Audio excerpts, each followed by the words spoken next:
Hello! Welcome back sa aking channel. Kamusta kayong lahat? So, itong reading na to ay collective.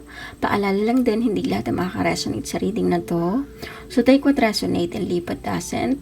So, ibig sabihin ko hindi ka naka-resonate at hindi na-pick up yung energy mo, ibig sabihin hindi para sa'yo ang reading na to. Doon pala sa mga gustong magpa-private reading sa akin, nasa description yung link na aking Facebook page. Nag-cleanse din po ako, nag-healing, nagmamanifest. Gumagawa rin po kami ng ritual. So, kung gusto niyo po magpa-schedule, i-PM nyo lang po kami sa Guardian Star TV. Available na rin pong aming pampaswerte na bracelet. Meron din po kaming pangontra sa gayuma. At meron din po kaming all-in-one na bracelets kung gusto niyo po mag-order. Naka-pin post na po sa baba yung link ng aming Facebook page. Paka-check na lang po.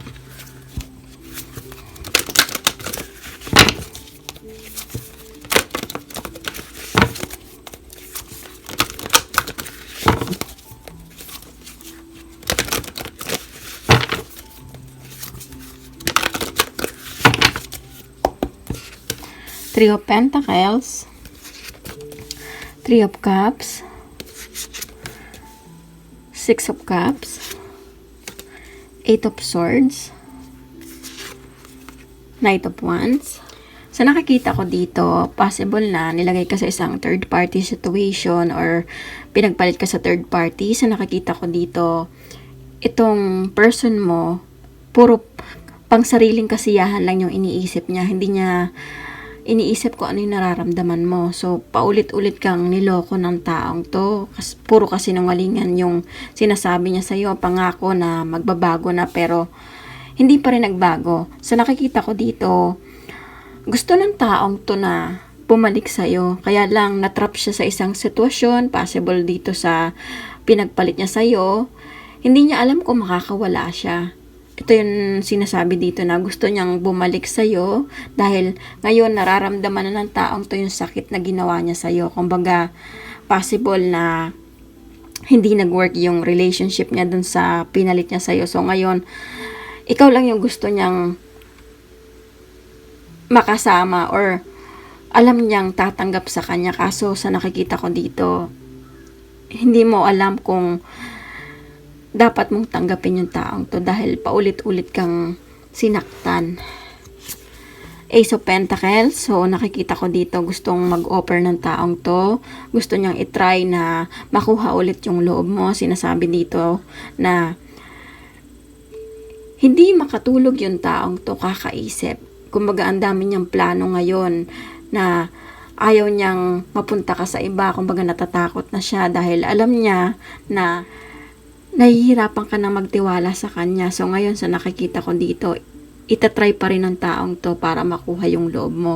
So, possible may mga kadiling kayong earth sign, fire sign, meron ding air.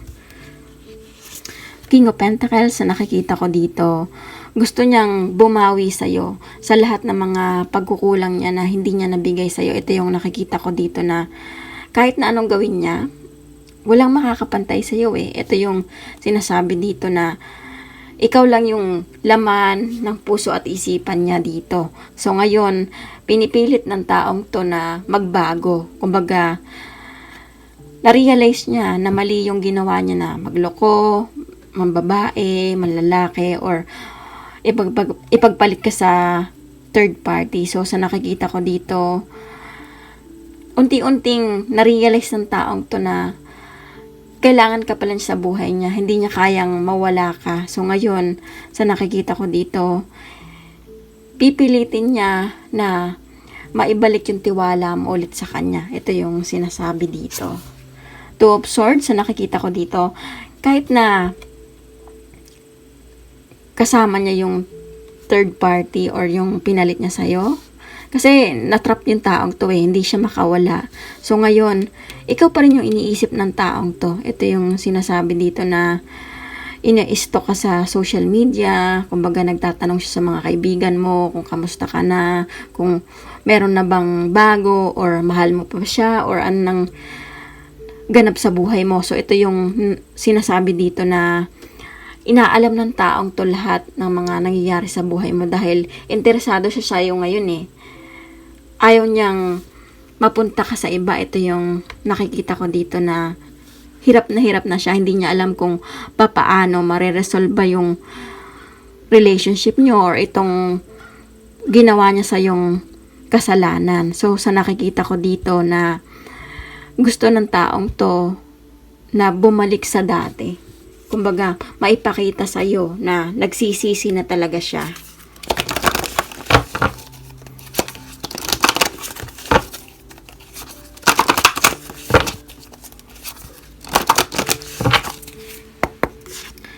Six of Swords, sa nakikita ko dito, gusto mo nang mag-let go sa taong to dahil nahihirapan ka na rin eh. Kumbaga, hindi mo alam kung tama ba tong gagawin mong desisyon or masasaktan ka lang ulit. Possible yung iba dito, nakita nyo na yung value nyo eh. Kumbaga, posible din na meron nang nagpapasaya sa buhay mo dahil hindi mo na gusto ring malagay pa sa ganitong sitwasyon. Kumbaga, napagod ka na dahil paulit-ulit kang niloloko ng taong to. Ngayon, gusto mo lang piliin mo na yung sarili mo. Kumbaga, kung ipapakita man ng taong to na nagbago na siya sa nakikita ko dito, gusto mo munang obserbahan to eh.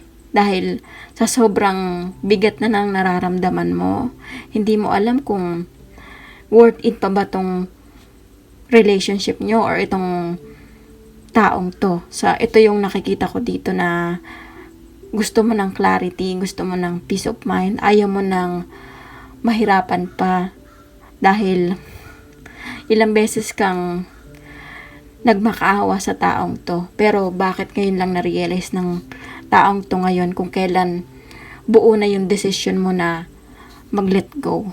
So, ito lang yung nakikita kong message dito at kung nakaresonate kayo sa reading na to, huwag niyong kalimutan mag-like at comment at huwag niyo rin kalimutan mag-subscribe sa aking channel at maraming salamat ulit at see you soon.